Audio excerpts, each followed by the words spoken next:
Greetings, humans, and any other species that may be represented among my audience. Today, this is the part of Kelta's costume that I have been eagerly looking forward to. I get to make her coat.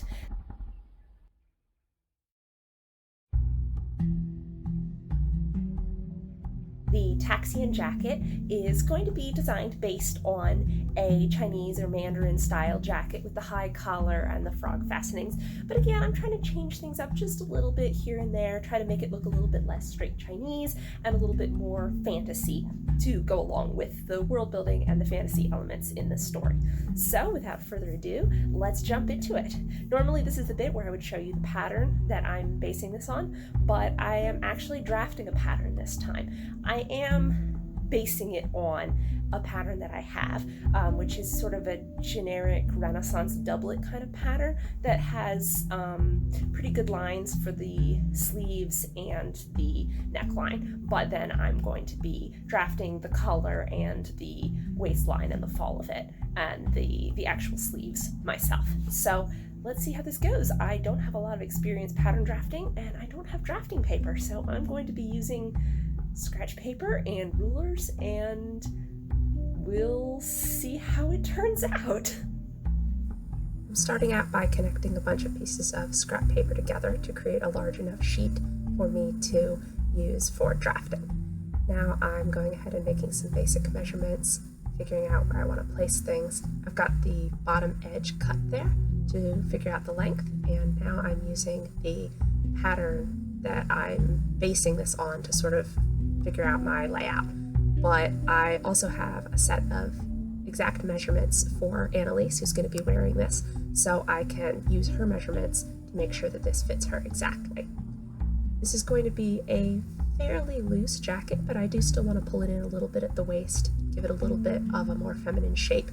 Not too much, it's still going to be pretty baggy, but enough to fit her shape nicely.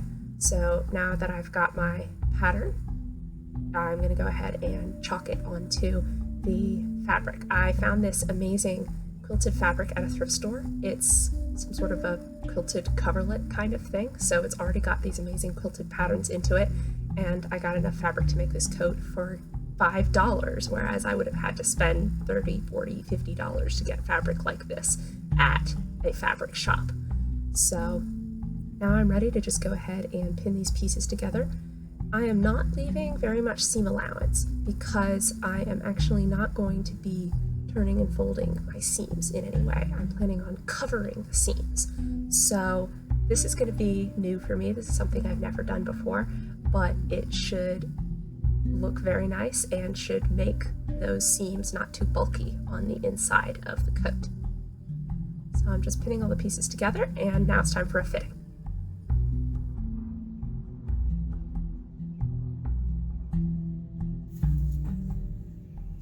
Fits better.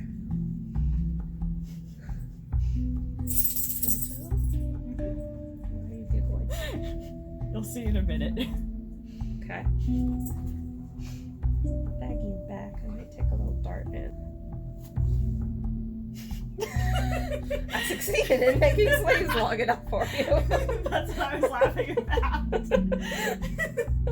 Impressive. I guess I'll trim this down. Can you just fold them into a cuff?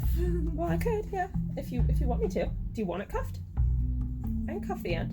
Here, I'm going to take one pin out and cuff it up and see how it looks. The inside and the outside are actually identical. I could see Taxians using that, actually. cuffs kind of like secret pockets. I kind of like that, actually. That looks pretty cool. I could turn it into a secret pocket.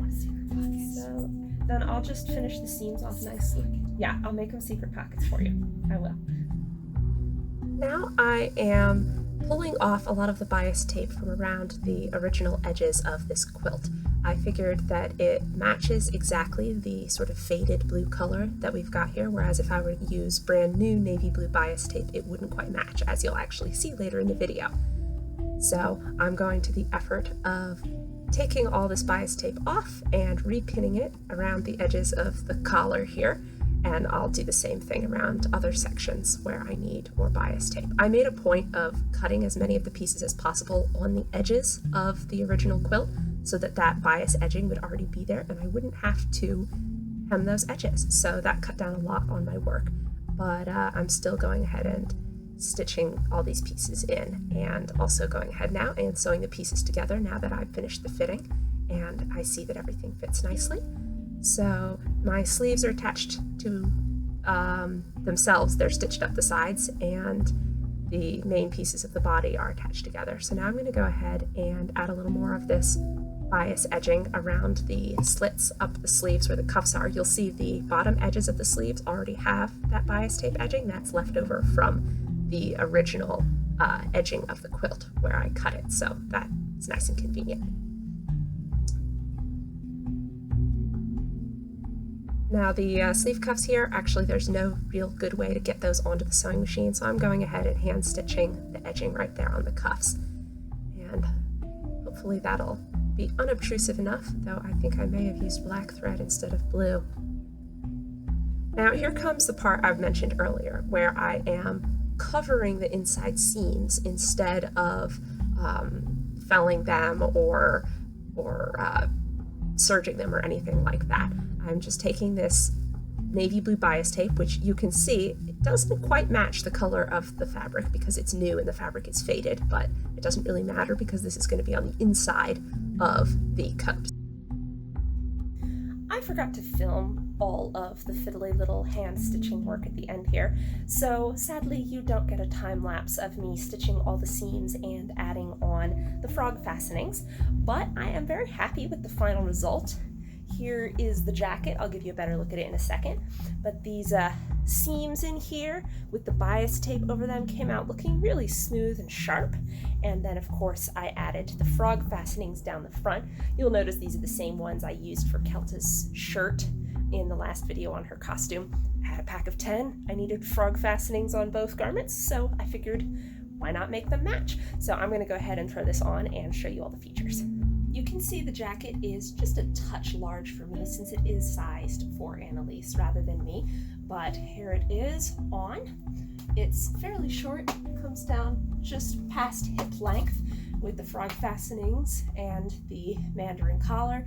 The sleeves are a little long for me because Annalise has ridiculously long arms, and as she requested earlier in the video, the sleeve cuffs do in fact double as secret pockets where she can hide whatever Kelta needs to hide, be that poison, knives, lock picks, or any other useful odds and ends that she doesn't want anybody to find her with. So there it is, a Taxian jacket. I hope you enjoyed watching this process.